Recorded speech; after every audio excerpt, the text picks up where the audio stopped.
exciting day this is, goodness me, all being together.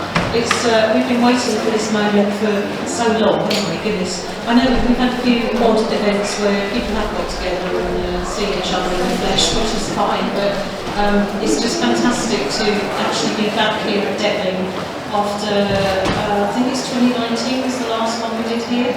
So there's a fantastic programme put together for you today. In here, all day, back to back. If you really want to sit here and look at us all day, you're very, very welcome. But of course, there's millions of other things to do as well. So do go out and around the show, because there's all of our favourite sort of manufacturers that we work with. All the equipment's here. If you're new to equipment, then brilliant and welcome, and go and test it all out. Go and find what occupational therapists use all the time in their daily assessments and provisions, etc. So make the best use of the day that you can. We've got Kay, James over in the far corner here doing living and handling workshops on and off all day as well, so they're brilliant. If you want to go and top your living and handling skills up, go pop over there and see Kay. The children's corner's down in the far sort of the main hall just as you come in. So if you like children or want to learn more about them, go and see them. We've got the Home Improvement Agency who are actually on the OT meet and greet area. So just outside here on the right is the OT meet and greet area where you can go and network with all of your occupational therapy colleagues. We've got everyone here, which is fantastic, across the whole of Kent. So we've got OTs from health and social care, we've got adult OTs, we've got children OT, we've got people working with learning disabilities, mental health, we've got KCHFT, KMPT, everybody, and acute, and MTW as well. So we really have got fantastic representation from the occupational therapy world in Kent, which is fantastic. I mean, that's our whole aim of today. This is your opportunity to come together, see each other, network, talk to each other, understand about what each of us are doing, understand all of our specialisms, because we always think we know what each other are doing, but we often don't really in detail. So go and talk to people, and if there are presentations in here, we are absolutely back to back all day today to try and pack everybody in who wanted to come and present. As some of you know who've been in the theatre here before, we try and have a fairly relaxed presentation, sort of way of doing things in the theatre here. This is an opportunity for people to try and test out what it's like to present in a sort of public forum as well. So we try and encourage some of the newer qualified OTs, or people who perhaps are a bit nervous about talking in public and everything. I'm more nervous than everybody today because I haven't done this for so long. I'm just standing there thinking, I don't know what I'm going to say to you, but there you go, you can rattle on forever, can't you?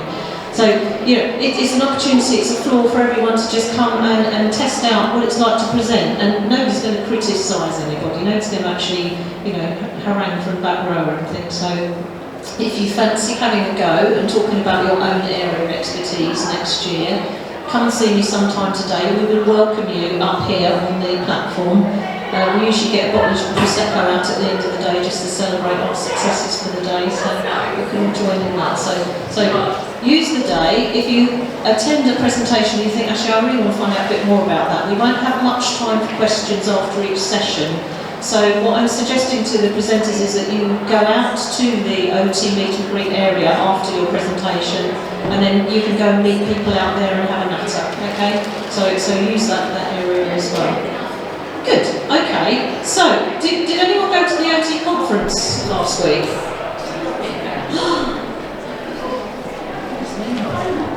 Actually, I'll start with this. This is lovely. I love this poster. This is me, because I'm nearly there. I'll be retiring soon, hopefully.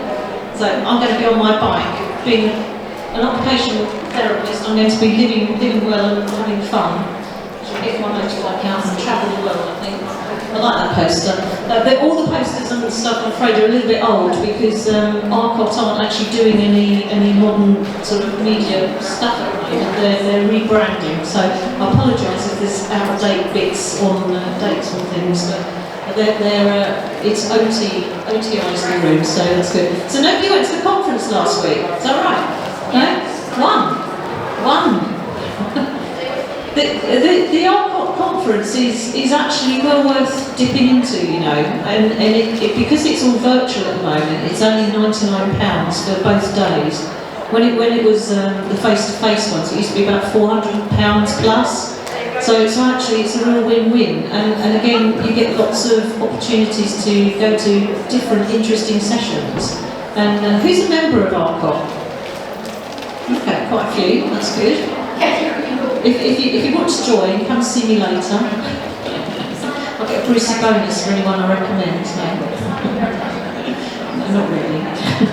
it's your professional organisation, and it's worth being a member. Really, you get lots of extra sort of snippets, and you can use their library if you're doing research and things. It's very, very good. So the ARCOT conference last week. So Steve Ford, who's our new chief exec, is still sort of finding his feet a bit. He's about 18 months into the job now, and having taken over from Julia Smith. And he was sharing the strategy, which I just thought it was quite interesting. So I just thought I'd lift it and share it with you. So I can't quote it without looking at my notes because it's hot off the press. So there are some new Royal College of Occupational Therapists values that are being sort of pushed and punted at the moment. So we impact, we challenge, we elevate, and we respect. We have a shared vision and purpose. It all resonates, doesn't it, really? You know, I mean, occupational therapy is just such a fantastic profession. We're all very privileged to be occupational therapists and working with the public in the way we do. And we make a difference every day to people in every single thing we do, whatever we do as an OT, whether it's putting up a small grab rail or building a double-storey extension or working with someone on a ward to actually get them back on their feet, learning how to walk again or dress again, and whatever aspect of work we do as OTs is just so valuable. And you know, it sometimes saddens me standing here 40 years on, because I've been practicing for over 40 years now, and we still have to fight to actually explain what we do and what our value is as occupational therapists.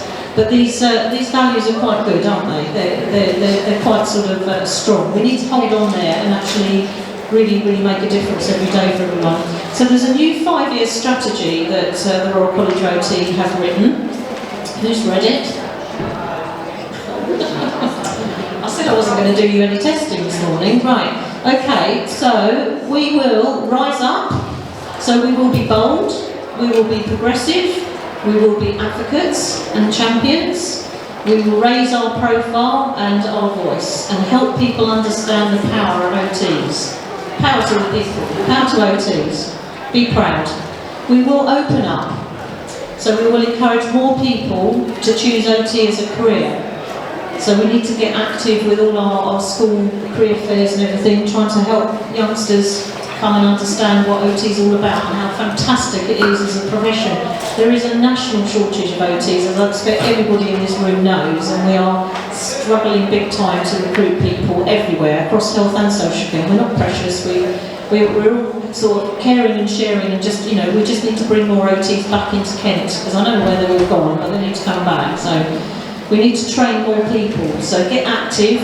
Please take lots of OT students on their placements, because we can't train more OTs unless they do lots of placements. So there's a little plug for Christchurch, who are all here somewhere. We've got a lovely group of occupational therapy apprentices here who are out on the meet and greet area. They've got 6 posters up there, so go and have a chat to them about some of the work they've been doing. And if you're thinking about training and you haven't got there yet, go and talk to them, and they'll tell you all about how wonderful it is and fantastic, and how they value all their free time that they get when they're writing essays and juggling work and doing everything else. So don't be put off, it's well worth it. Then lift up. So we've got to support every OT to be the OT they can be. And ARCOT are actually offering lots of tools and resources to support everybody in our career pathways. So it's really worth looking at the ARCOT website. There's lots of things in there about your career progression, what you can do to support yourself and support your own continuing professional development. So have a look at that. And the last one in their strategy is build up. So make our organisations and our culture dynamic and high performing and value led, using insights and data to drive us to achieve our purpose. create a value-led culture that empowers us to thrive as occupational therapists. It's so important when you're in your work to actually gather evidence and data about what you're doing and the value of what you're doing. Don't just do it, note down what the impact was of what you did, because if we can actually come forward with lots of data and evidence about the value that you've added as an occupational therapist, then that all helps build a good business case, good strong business case for the future, for your OT services, wherever you are, it doesn't matter where you're working. So I just thought I'd share that. If you can go to the RPOC site, you'll be able to see the full strategy and see what Steve's been up to. Steve is very good. He's not an OT, which worried me hugely when he first stepped into the chief exec post, but he's certainly picked up and understood OT very, very well, I think, and he's got the values are very, very clear, and he's going to work very hard for us, I think, to actually keep the OT profession growing, getting bolder and noisier every year. Okay, good. That's me done.